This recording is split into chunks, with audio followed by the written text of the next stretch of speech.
Welcome to Doriya review. సినిమాలు, tech, అలాగే news అన్ని అంశాలతో ఈ రోజు మీ ముందుకి వచ్చేసాను కొత్త అప్డేట్స్ తో. రామ్ చరణ్, ఉపాసన మరోసారి తల్లిదండ్రులు కాబోతున్నారా? అయితే ఈ విషయం నిజంగానే గుడ్ న్యూస్ అనే చెప్పాలి. మెగా కుటుంబంలో ఒక గుడ్ న్యూస్ షేర్ చేసుకున్నారు ఉపాసన. అయితే తన ఇన్స్టాగ్రామ్ వేదిక ద్వారా తను మరోసారి తల్లి అవబోతున్నట్లుగా షేర్ చేసుకున్నారు. అయితే ఇటీవల దీపావళి సెలబ్రేషన్స్ జరిగినాయి. ఈ నేపథ్యంలో ఆమె ఒక వీడియోను పంచుకున్నారు. ఈ దీపావళికి double celebration, double love and double blessings అంటూ క్యాప్షన్ ఇచ్చారు. ఇక ఈ దీపావళి వేడుకలతో పాటు ఉపాసనకి శ్రీమంతం కూడా చేసినట్లుగా ఈ వీడియోలో అయితే కనిపిస్తుంది. అయితే ఈ కార్యక్రమానికి ఇటు చిరంజీవి కుటుంబ సభ్యులు, బంధువులు కూడా హాజరయ్యారు. అయితే ఉపాసన షేర్ చేసిన ఈ వీడియో ప్రస్తుతం సోషల్ మీడియాలో వైరల్ అవుతుంది. సెలబ్రిటీలు, మెగా ఫ్యాన్స్, నెటిజన్లు రామ్ చరణ్ దంపతులకు శుభాకాంక్షలు చెబుతున్నారు. అలాగే ఉపాసనకి కమల పిల్లలు పుట్టాలంటూ కూడా ఇటు ఫ్యాన్స్ తో పాటు అభిమానులు, అలాగే ప్రేక్షకులు అందరూ కోరుకుంటున్నారు. ఇక ఫ్యామిలీకి త్వరలోనే మరికొత్త మెంబర్ రానున్నట్లుగా కూడా కామెంట్లు పెడుతున్నారు mega fans. Prabhas birthday gift అదిరిందిగా. ఇక వంక ఒక్క వీడియోతో స్పిరిట్ పై భారీగా అంచనాలు పెంచేశారు. Pan India star Prabhas, Sandeep Reddy Vanga combination లో తెరకెక్కుతున్న భారీ యాక్షన్ డ్రామా స్పిరిట్ నుంచి తాజాగా the sound story of the film Spirit అనే ఆడియో గ్లింప్స్ విడుదలైంది. అయితే ఇందులో జైలర్ గా ప్రకాష్ రాజ్, పోలీస్ ఆఫీసర్ గా ప్రభాస్ మధ్య సాగే ఇంటెన్స్ సన్నివేశాలు అయితే ఆకట్టుకున్నాయి. నాకు చిన్నప్పటి నుంచి ఒక బ్యాడ్ హ్యాబిట్ ఉంది అనే ప్రభాస్ డైలాగ్ హైలైట్ గా అయితే నిలిచింది. అయితే ఈ సినిమా ద్వారా వంగ సౌండ్ ఆధారంగా షూట్ చేసే కొత్త ప్రయోగం చేస్తున్నారు. ఇక భద్రకాళి పిక్చర్స్, టీ సిరీస్ సంయుక్తంగా నిర్మిస్తున్న ఈ చిత్రం 2026లో విడుదలైంది. అయితే ఈ ఆడియో గ్లింప్స్ విడుదలైన తర్వాత ఇటు ఫ్యాన్స్ కూడా పండగ చేసుకుంటున్నారు. టాలీవుడ్ స్టార్ హీరోయిన్ సమంత తాజాగా తన విడాకులపై మరొకసారి స్పందించారు.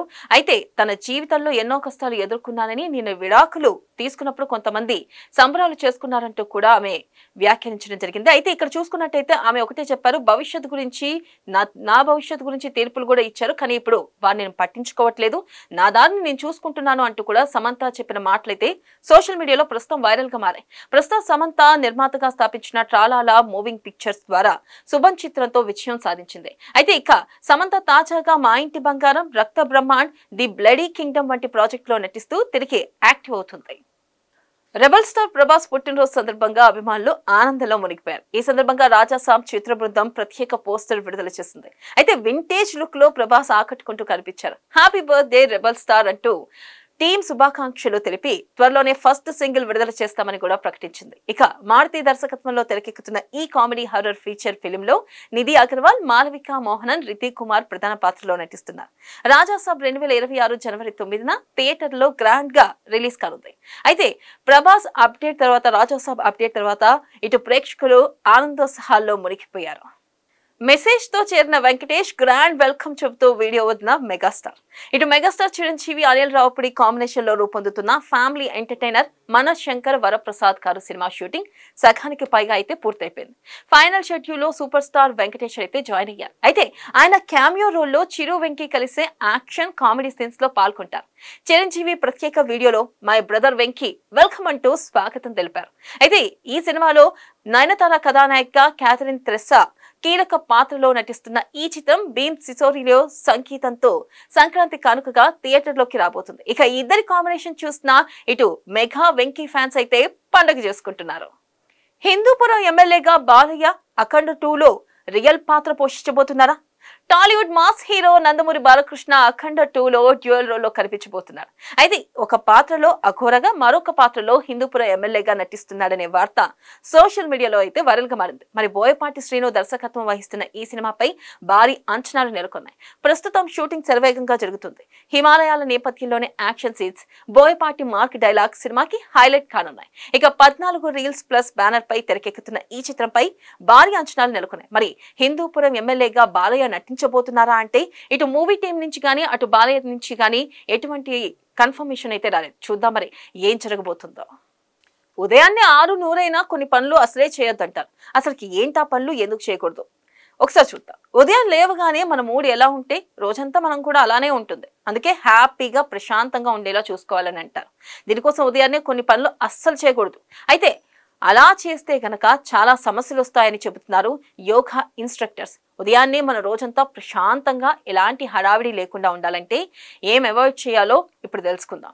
ముందుగా మనం లేవగానే గనక అవాయిడ్ చేయాల్సిన కొన్ని విషయాలు: స్ట్రెస్ తీసుకోవడం, ఎక్కువ ఒత్తిడి కలిగించే ఆలోచనలు ఒత్తిడి కలిగించే ఆలోచనలు చేయకుండా ఉండడం, ప్రశాంతంగా ఉండడం, మంచి మ్యూజిక్ వినడం, ఇవన్నీ గనక చేస్తూ ఉంటే ఉదయాన్నే ప్రశాంతంగా ఉంటుంది.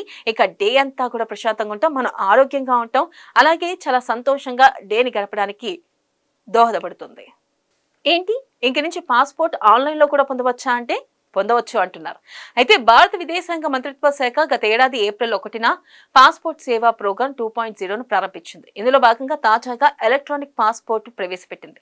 భారతీయుల ప్రయాణాన్ని మరింత మెరుగుపరచడం కోసం ఇక పాస్పోర్ట్ భద్రతను కల్పించడంలో భాగంగా ఈ పాస్పోర్ట్ ను తీసుకొచ్చింది. ప్రస్తుతం పాస్పోర్ట్లు పేపర్ ప్రింటింగ్ తో అందుబాటులో ఉన్నాయి. అయితే పాస్పోర్ట్ల భద్రతను మెరుగుపరచడం, ఇంటర్నేషనల్ ప్రయాణాలను స్ట్రీమ్ లైన్ చేయడం, ఇక నకిలీ, ట్యాంపరింగ్ నుంచి పాస్పోర్ట్ హోల్డర్ల వ్యక్తిగత డేటాను సంరక్షించడం కూడా ఈ ప్రాజెక్ట్ ముఖ్య లక్షణం.